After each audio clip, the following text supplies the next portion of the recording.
Hola, soy Jesús Nieto Martínez. Continuamos nuestro curso de álgebra 3, recordando lo que hicimos en el video anterior. Teníamos un espacio vectorial B real. Si tiene producto interno, tú puedes definir un concepto de norma, de tamaño de los elementos de ese espacio, como la raíz cuadrada del producto interno del vector con el mismo vector, el elemento u con el mismo u. Con eso obtuvimos una versión del teorema de Pitágoras, es decir, el teorema de Pitágoras escrito de esta forma. Si u y b son ortogonales, entonces se cumple esta igualdad. El tamaño de u más b al cuadrado da lo mismo que el tamaño de u al cuadrado más el tamaño de b al cuadrado. Eso es el teorema de Pitágoras en un contexto de espacios vectoriales con producto interno. Demostramos la famosa desigualdad de Cauchy-Schwarz. Producto interno de u con b es menor o igual que la norma de u por la norma de b. Con eso demostramos la desigualdad triangular. Norma de u más b siempre es menor o igual que la norma de u más la norma de b. La característica que tiene este concepto, definido de esta manera, se pueden abstraer para definir en general, en un espacio vectorial real, lo que es una norma, una función que vaya del espacio vectorial en R y que cumpla con estas tres características: que sea no negativa para todo vector B en el espacio V, la norma aplicada a un múltiplo escalar del vector B da lo mismo que la norma de ese vector B multiplicada por el módulo de ese escalar. Y finalmente la desigualdad triangular. La norma de u más b es menor o igual que la norma de u más la norma de b. Eso en general es un concepto de norma. Eso te puede dar en un espacio vectorial una noción de magnitud de los elementos. Con el producto interno obtenemos una norma en particular. No toda norma se genera a partir de un producto interno. Eso es un hecho. Nosotros en este curso vamos a considerar solamente las normas generadas por productos internos de esta manera. Todo eso que hicimos para espacios vectoriales reales se puede llevar a espacios vectoriales complejos siguiendo los modelos de C a la 3 o C a la n, en el que el producto interno usual de un vector como este, ABC, por un vector como este, x, y, z, es a por el conjugado de x, b por el conjugado de y c por el conjugado de z. Eso es el producto interno usual en el espacio complejo tridimensional. Se puede hacer en c a la n. Esa es la definición usual de producto interno. Igual para el espacio vectorial de las funciones continuas definidas en el intervalo cerrado 0, 1, pero a valores complejos. El producto de la función f con la función g es la integral entre 0 y 1, como lo hicimos antes para el caso real, pero ahora es f de x multiplicado por el conjugado de g de x. Esos productos internos tienen las siguientes características. Cuando multiplicas u con b, ya no es lo mismo que b con u, sino el conjugado del producto de b con u. Cuando multiplicas un múltiplo escalar de u con b, puedes sacar el escalar si es que lo estás haciendo con el escalar en la primera componente, la primera de los dos vectores que aparece en el producto interno. Utilizando la primera propiedad, si el escalar está en el segundo componente, puedes sacarlo también, pero conjugado. Eso es consecuencia de la segunda más la primera. La otra propiedad es que vale esta linealidad también en la primera componente. Tienes u más b aquí, puedes separar u con w más b con w. Utilizando entonces la tercera y la primera, puedes verificar fácilmente que también vale cuando la suma está en la segunda componente. Por último, si haces el producto interno en un espacio vectorial complejo de u con el mismo u, el resultado es un número real. Fíjate que los productos están definidos con operaciones con números complejos, así que los resultados son en general números complejos, pero en el caso particular en el que utilizas el mismo elemento u, lo multiplicas u con el mismo u, eso da un número real. Y no solamente da un número real, sino que ese número real es no negativo. Y también vale que en el caso de que sea cero ese producto, necesariamente el elemento del espacio es el vector 0. Entonces, en general, en un espacio vectorial complejo,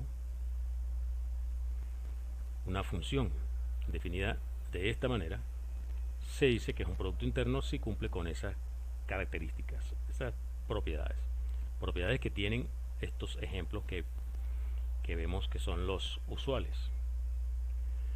Entonces, con ese concepto, ahora en el contexto de los espacios vectoriales complejos, tienes una forma de definir ortogonalidad también. Ya tienes el producto interno, entonces tú vas a decir que en el espacio vectorial complejo dos elementos son ortogonales si su producto interno da 0. De igual manera tienes tu concepto de proyección ortogonal y obtienes los resultados correspondientes como la versión del teorema de Pitágoras. Si u y b son ortogonales, entonces vale esto. La desigualdad de Cauchy-Schwarz, aquí sí hay que tener cuidado porque te quedaría el módulo de este número. Recuerda que este número va a ser un número complejo en este caso. Entonces, los números complejos no están ordenados, por lo tanto no tiene sentido decir que este número complejo es menor o igual que esto, a menos que ese número complejo sea un número real. Así que en la demostración de la desigualdad de Cauchy-Schwarz, utilizando las propiedades, haciendo mímica de lo que hicimos en R, aquí te va a quedar módulo de esto al cuadrado menor o igual que esto al cuadrado por esto al cuadrado. Entonces, sacando raíz cuadrada te va a quedar módulo aquí de u con b menor o igual que esta norma por esta norma. Entonces la desigualdad de Cauchy-Schwarz también vale para espacios vectoriales complejos, solo que aquí te queda módulo. Te queda módulo aquí. Entonces también demuestras la desigualdad triangular.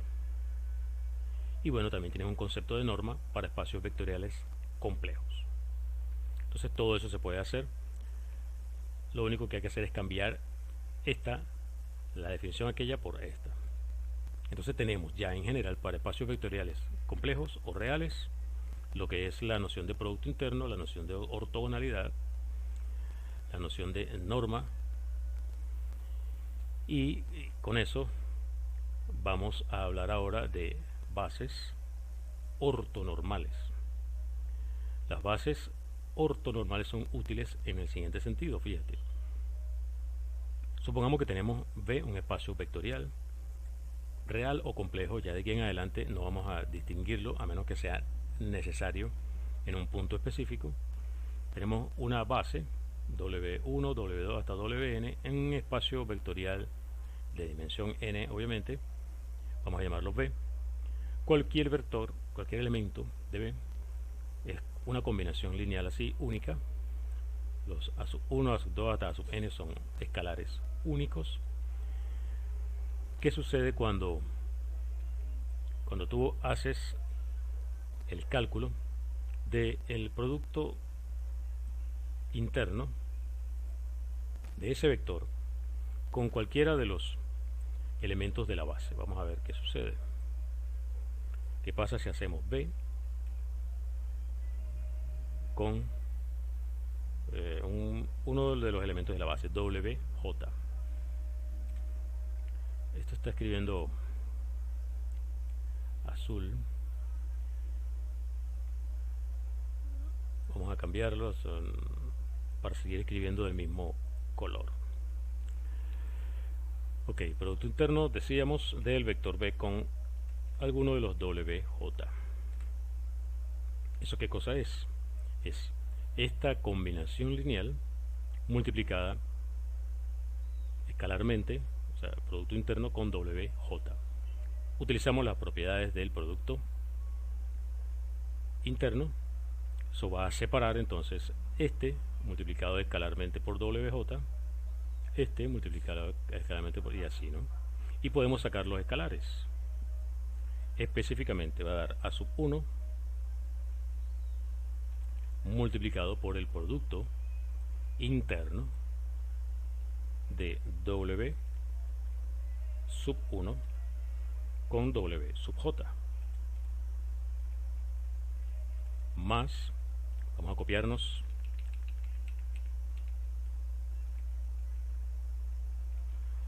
esta parte y simplemente cambiamos luego por el 2 aquí,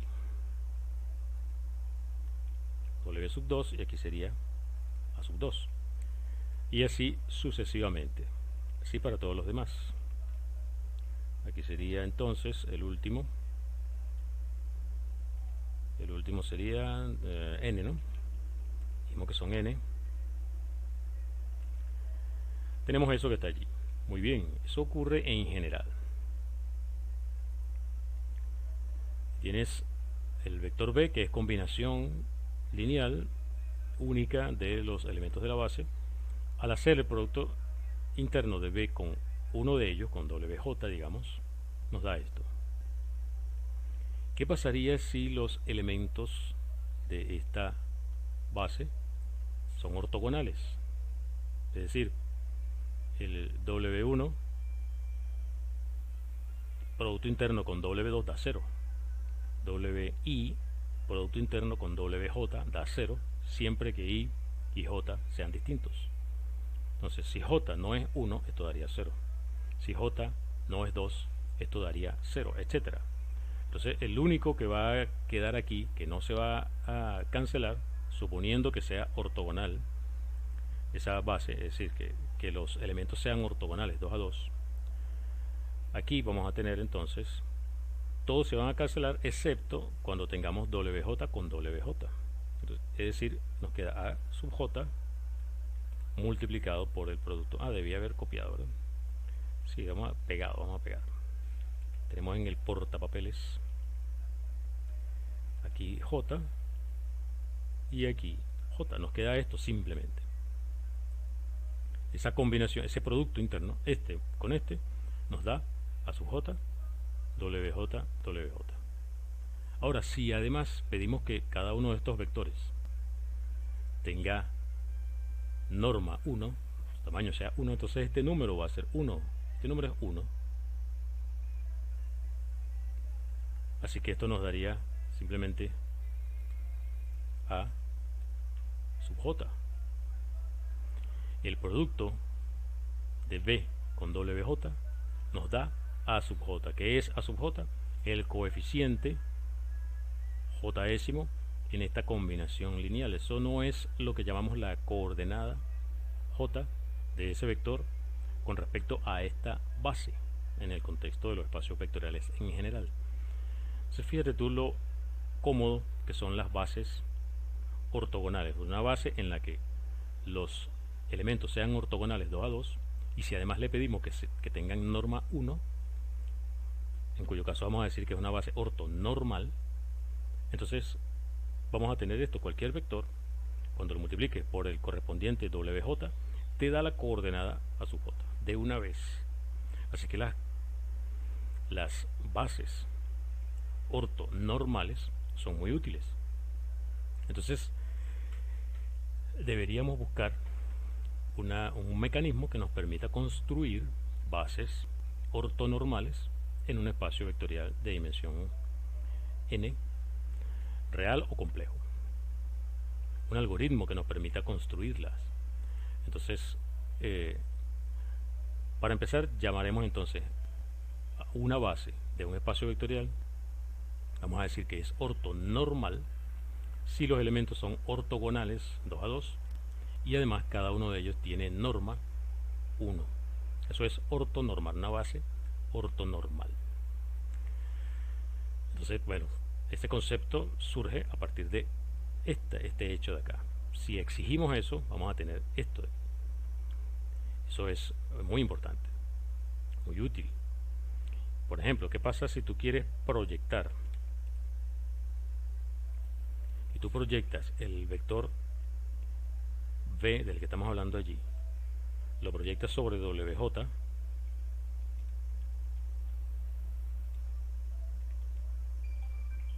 ¿qué cosa es eso? Recuerda que por definición eso es, vamos a poner una fracción,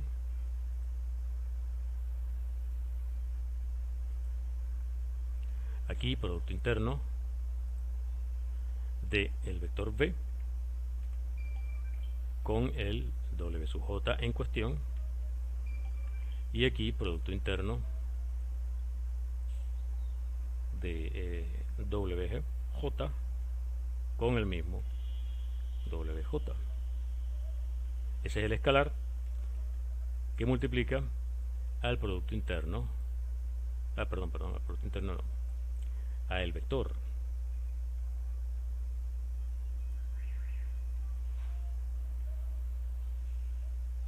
Vector wj. Esa es la proyección. La proyección de wj en v, de v en wj, perdón, es esto de acá. Si estamos diciendo que la base es ortonormal, entonces este número de aquí abajo es 1. Y este producto de aquí arriba dijimos que era a sub j. Entonces esto simplemente nos va a dar a sub j multiplicado por el vector w sub j. Eso en el caso de que la base sea ortonormal. Vamos a ponerlo por aquí. La proyección es simplemente la coordenada multiplicada por el vector wj. Si la base es ortonormal, la proyección. Entonces eso es, eso simplifica los cálculos, ¿no? Muy bien, entonces decíamos, queremos un... voy a poner esto en silencio, lo olvidé.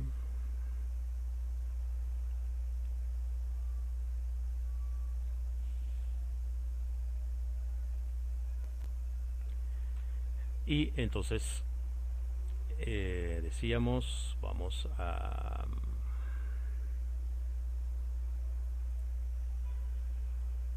gráficamente verlo de esta manera. Queremos construir una base ortonormal.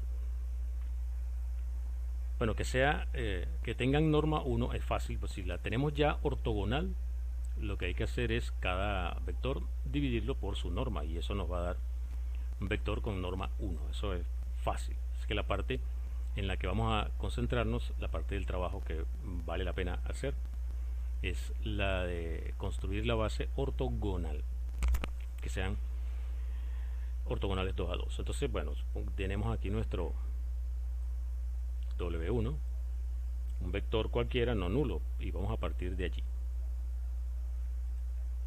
Tenemos nuestro vector W1. Si ese vector no genera todo el espacio, o sea, tenemos el espacio generado por W1, si eso todavía no es todo el espacio, entonces significa que tenemos un... este vector vamos a ponerlo más bien así. Quiero verlo de esta forma. Tengo mi W1 y bueno, de hecho voy a ponerlo un poco más, un poco de mayor longitud.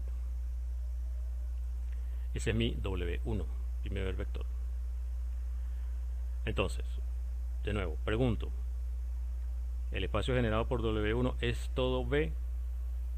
Si es todo V, estamos listos. Eso sería una base ortogonal, obviamente, trivialmente, y lo que hago es, para que sea ortonormal, divido entre su norma y me queda un vector de norma 1. Estoy listo. El asunto es, si ese vector no genera todo el espacio, significa, bueno, vamos a considerar un vector que no esté en el espacio generado por W1, digamos un vector, vamos a llamarlo Y. Ese vector Y está fuera del espacio generado por W1.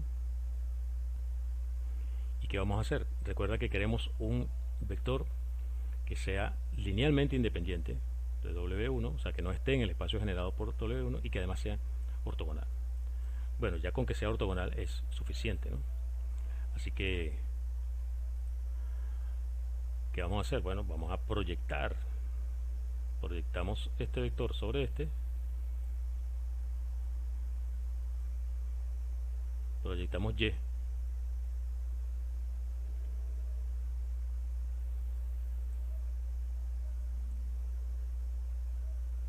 Proyectamos Y.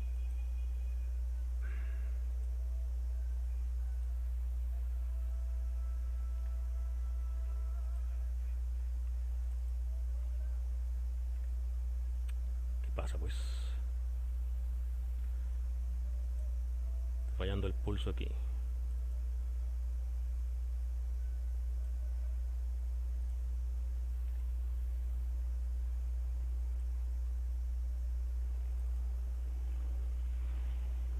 ¿Por qué no termino?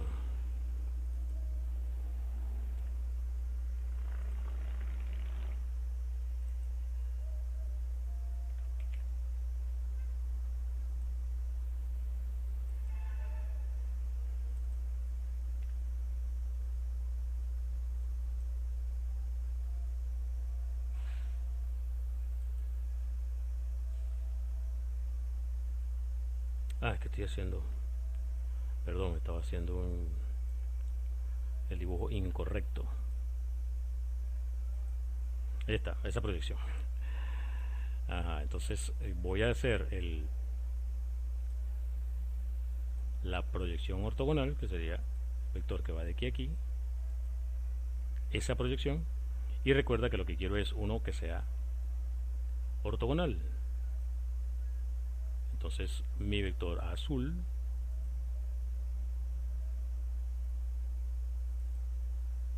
voy a ponerlo un poco para acá.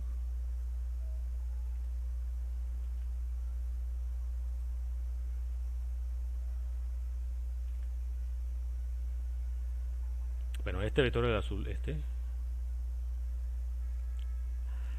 problema.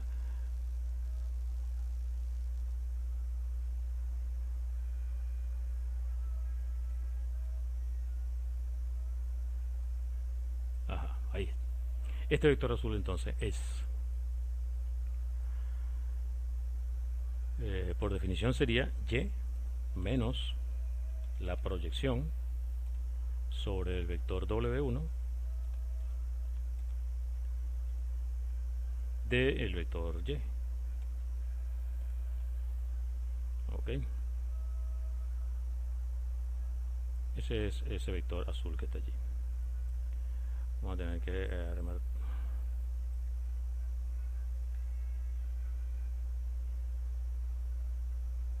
Bueno, vamos a ponerlo por aquí. Este vector simplemente va a ser mi W2. W2 es esto.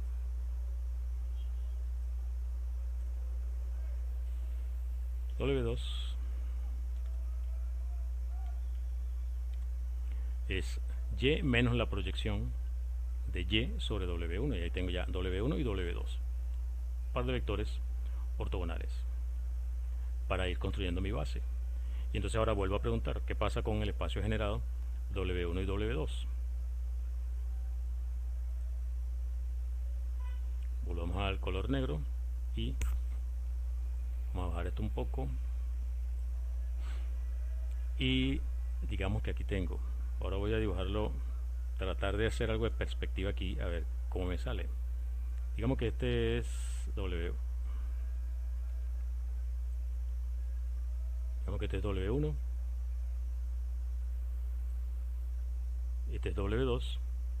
W1, W2. Y tengo mi vector Y, que es el que he estado haciendo verde, ¿no? Tengo mi vector Y. Digamos que el vector Y no está en el espacio generado por W1 y W2. W1 y W2 generan un espacio. Si eso no es todo el espacio V, entonces tengo mi Y fuera de ese espacio generado. ¿Qué voy a hacer? Proyecto sobre W1, proyecto sobre W2, sumo esos vectores, me va a quedar en este espacio, en el espacio generado por W1 y W2, eso que está allí, el rojo, sería la proyección de Y sobre W1 más la proyección de Y sobre W2. Me queda ese vector que está allí. Y quiero un vector que sea ortogonal a él.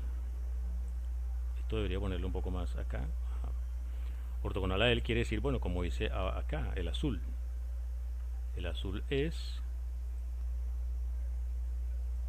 para que sea ortogonal a el rojo, debe ser algo como esto, ¿no? Este de aquí. ¿Qué sería? Y menos el vector rojo. Entonces vamos a escribirlo. Vamos a escribir eso. Perdón. Vamos a escribirlo. W3, perdón. W3. Sería Y menos, y aquí viene la proyección sobre W1 de Y más la proyección sobre W1 en el otro vector, la proyección sobre W2, perdón, del vector Y. Así. Y menos la proyección sobre W1 más la proyección sobre W2. Y así sucesivamente. ¿Qué quiere decir así sucesivamente? Vamos a escribir nuestro algoritmo.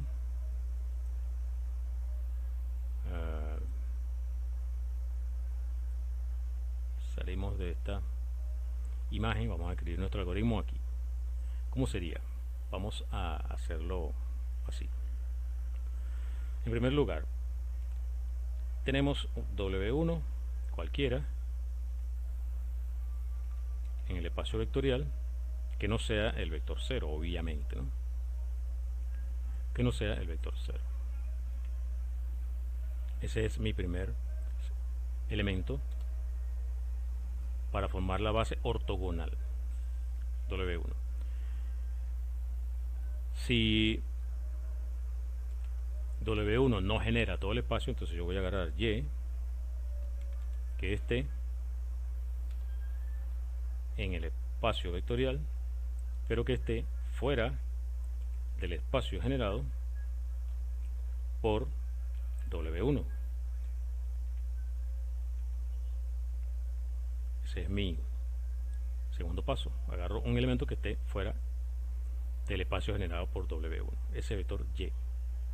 Lo proyecto sobre W1 y luego hago Y menos esa proyección. Entonces, ese W2 va a ser Y menos la proyección sobre W1 del vector Y. ¿Estamos listos? Siguiente paso. Ahora tengo W1 y W2. El espacio generado por ellos. Si no me da todo el espacio, entonces agarro un elemento. Voy a seguir usando la letra Y. Agarro Y, elemento Y, que esté en B, pero que no esté en el espacio generado por W1 y W2.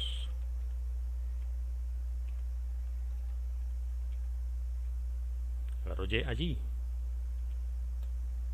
Y que va a ser W2, W3, perdón. W3 va a ser Y menos, ahora es una suma, ¿no? La suma de la proyección en W1 de Y más la proyección en W2 del mismo Y. Eso es W3. Ese vector es ortogonal allí. Bueno, ya vamos a verificarlo en general. Supongamos que tenemos W1, W2, o sea, para hacer el paso de la inducción, ¿no? Estamos haciendo esto de forma, o la construcción es de forma inductiva, ¿no? Pongamos que ya tenemos W1, W2,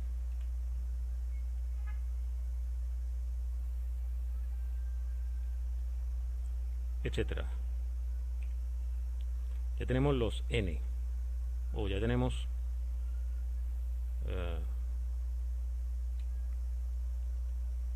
K, digamos, ya tenemos K. O sea, quiero hacer el paso K, Késimo paso. Tengo esto ya definido, de manera que esto es ortogonal. Ya son ortogonales entre sí. Y este es así como antes, ¿no? Un y menos la suma de las proyecciones ortogonales. Entonces, ¿cómo hacemos para el siguiente paso? Teniendo ya un conjunto ortogonal, que por lo tanto es linealmente independiente, eso lo demostramos en el video anterior. Tenemos ese conjunto ortogonal, entonces ahora, ¿qué hacemos? Nos preguntamos si el espacio generado por esto nos da todo el espacio. O sea, si ellos ya generan el espacio, estamos listos, ya eso es una base. Entonces, si no es así, entonces tomamos y menos, y en B, pero fuera del espacio generado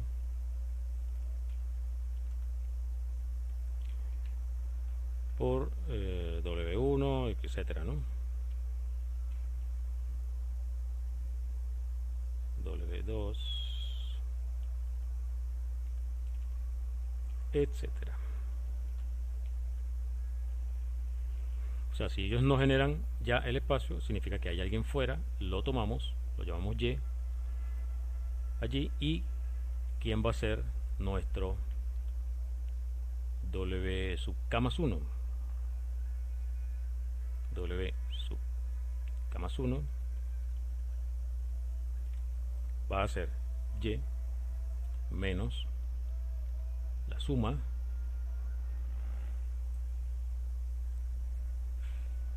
de ¿qué letras vamos a usar? Vamos a usar la letra I.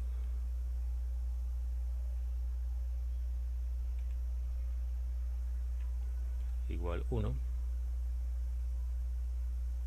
hasta acá.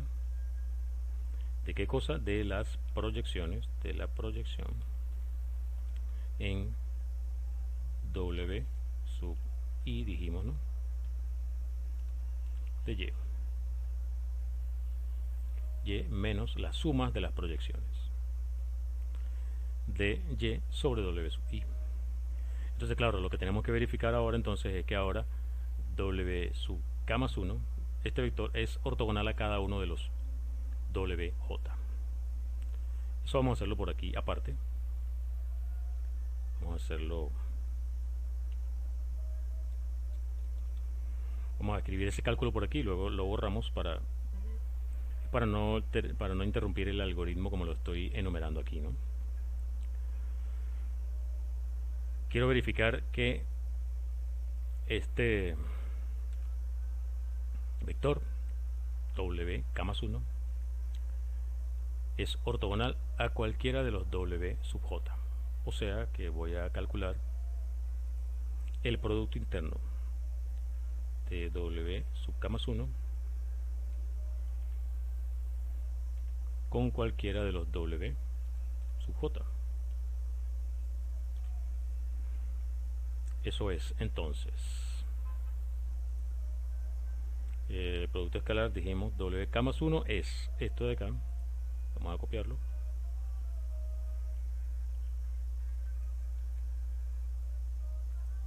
O aquí, Y menos estas proyecciones con WJ.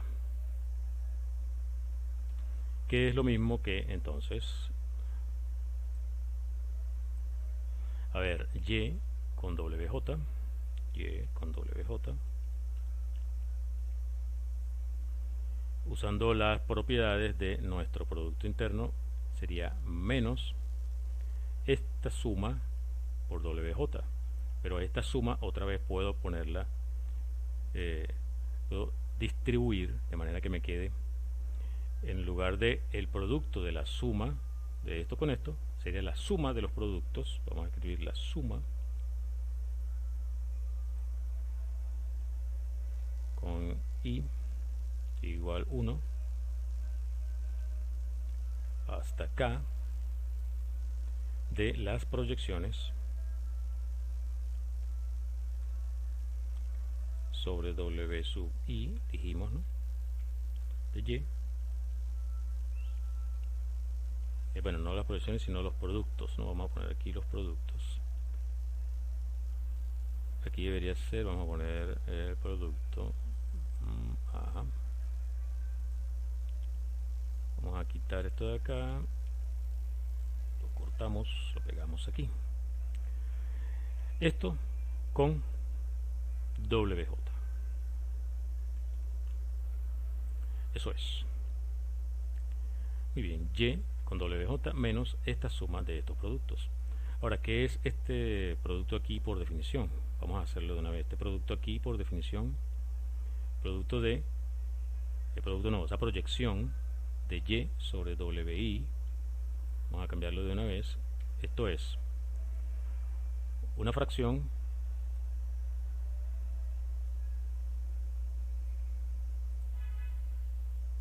que arriba tiene el producto interno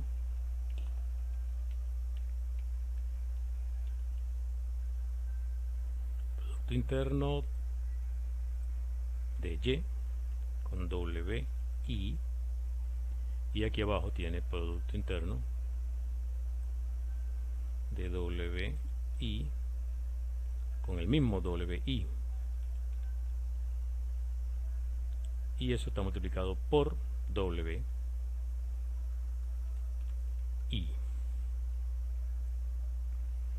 Eso es la proyección de y sobre el vector WI. Pero este escalar yo puedo sacarlo de la suma. Este escalar puedo sacarlo de la suma.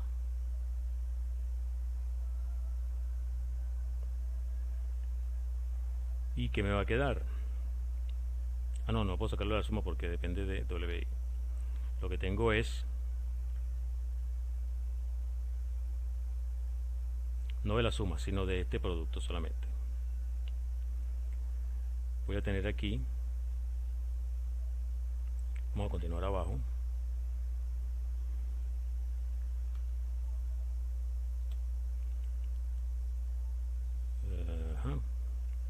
Esto sería igual. ¿Dónde estoy? Fórmula. Esto sería igual. Entonces esto queda igual aquí.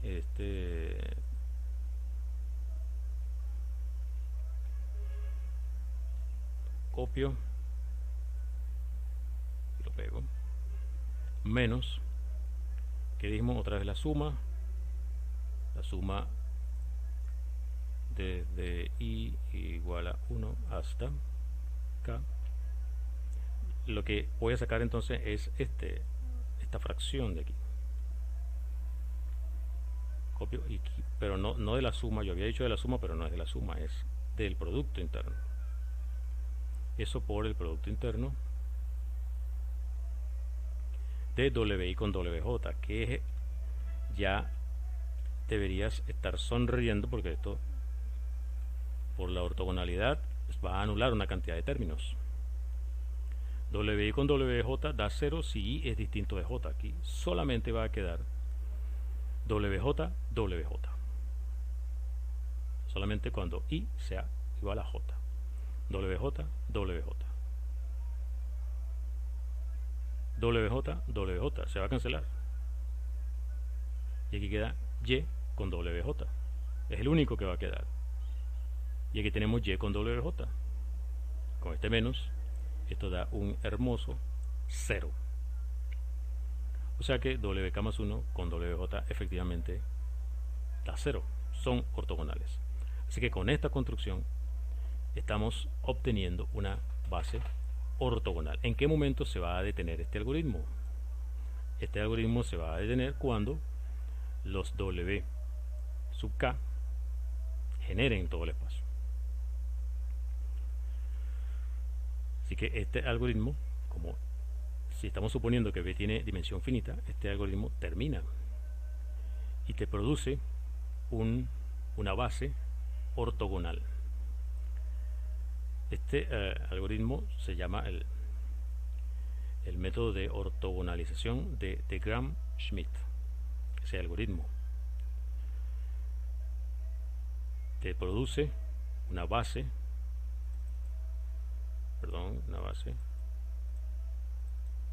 quiero quitar esto de aquí y quitar esto de aquí.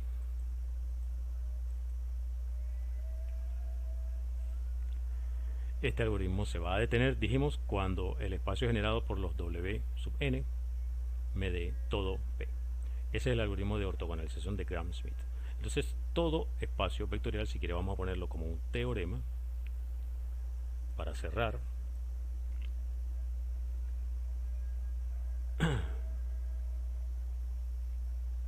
Todo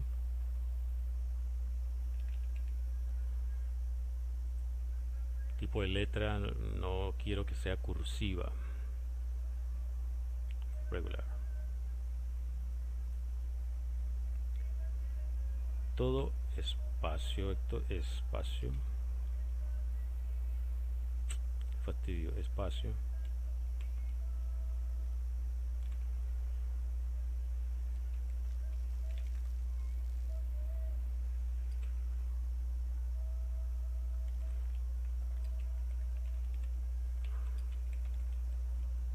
de dimensión finita, obviamente, para que se termine ese algoritmo, ¿no?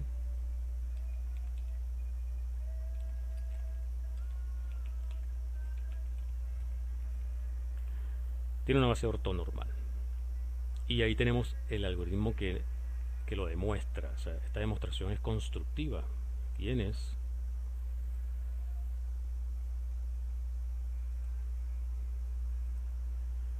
todo espacio vectorial de dimensión finita tiene una base ortonormal, ¿ves? Siempre puedes construir de manera inductiva una base que sea ortonormal. Claro, este algoritmo te la da ortogonal, pero si tú quieres puedes ir dividiendo de una vez por la norma del vector. W1 lo divides por la norma de W1, eso te da un vector. Llámalo U1, que tienen tamaño 1. Entonces eso, que sean normales, lo que estén normalizados los vectores, que tengan tamaño 1, es fácil, la parte fácil del asunto. En la construcción, en donde teníamos que trabajar, era en, bueno, ¿cómo hacemos para que sean ortogonales? Recuerda que en el primer video demostramos que un conjunto de vectores que sean no nulos y que sean ortogonales entre sí es linealmente independiente. Entonces, si nuestro espacio es de dimensión finita, este proceso se termina, tenemos una base ortogonal. La normalizamos, tenemos una base ortonormal. Muy bien, eso es lo que queríamos mostrar en el video de hoy. Soy Jesús Nieto Martínez. Hasta la próxima.